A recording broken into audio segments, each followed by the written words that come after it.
ప్రేమ దమ్మముగా ప్రవర్తించదు, అది ఉప్పొంగదు, అమర్యాదగా నడవదు, త్వరగా దేవుని స్తోత్రం త్వరగా కోపపడదు అంటే ఉంటున్నావా మనం ఈరోజు అలాంటి స్వభావం కలిగి ఉంటున్నావా? చిన్న మాటకి పెద్ద పెద్ద కేకలేసేస్తాం.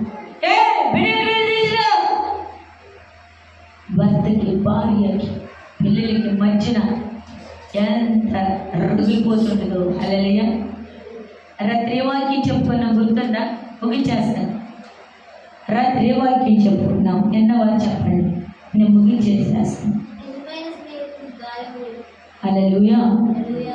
నిజమైన స్నేహితుడు గాయము చెప్తాడు, పగవాడు కదా. గుర్తుపెట్టుకోండి, నేను ప్రతిరోజు అడుగుతాను. అంటే కొన్ని అనుభవాలు తెలవాలని నేను ప్రతి రాత్రి కూడా మీకు వాక్యం చెప్పడానికి నేను ఇష్టపడుతూ ఉన్నాను. ప్రభువుని అడుగుతున్నా, ప్రభా ఇంకా నాకు జ్ఞానంతో ప్రతి రాత్రి విసుకపోకనా ప్రతిరోజు ప్రతి రాత్రి నా బిడ్డలకి కొంచెమైన ఆహారం పంచాలన్న ఆశతో నేను అడుగుతున్నా. దేవుని స్తోత్రం. అందుకని ప్రేమ దీర్ఘకాలము ఉంటుందంట. ప్రేమ మచ్చరపడదు, ప్రేమ మర్యాదగా నడవదు, ప్రేమ ఉప్పొంగదు, త్వరగా కోపపడదు. ప్రేమలో అన్ని రకాలు ఉన్నాయి. దేవుని స్తోత్రం. ఉందా మనకు అలాంటి ప్రేమ? పెళ్ళైన కొత్తలో చక్కగా ఆ నెల రోజులు 2 రోజులు అంటాం, అమ్మాయి నువ్వంటే నాకు ఎంత ఇష్టమో చూసి నడువు అంటాం. కొంతకాలం అయిన తర్వాత కళ్ళు ఎక్కడుండి అంటాం. హల్లెలూయా అంటామా లేదా? దయచేసి కడవరికి నమ్మకమైన ప్రేమలో నడవబడుతునుగా. ఆమేన్. నమ్మకమైన విశ్వాసములో పరిగెత్తుదురుగా.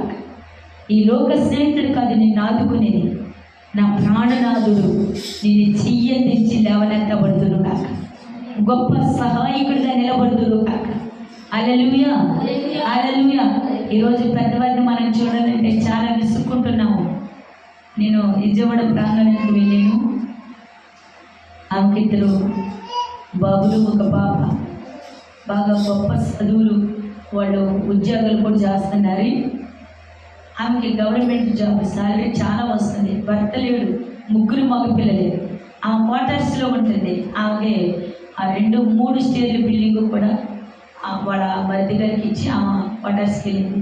కానీ 3 స్టేర్ల బిల్డింగ్ ఉన్న అత్తను చూస్తానికి ఇష్టపడతాను. చిన్న కోడలు, 2 ఆడపిల్లలే.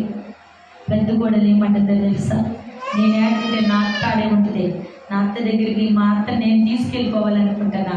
మా అత్త ఇంట్లో నుండి రానంటుంది. మా అత్త నాతో వస్తానికి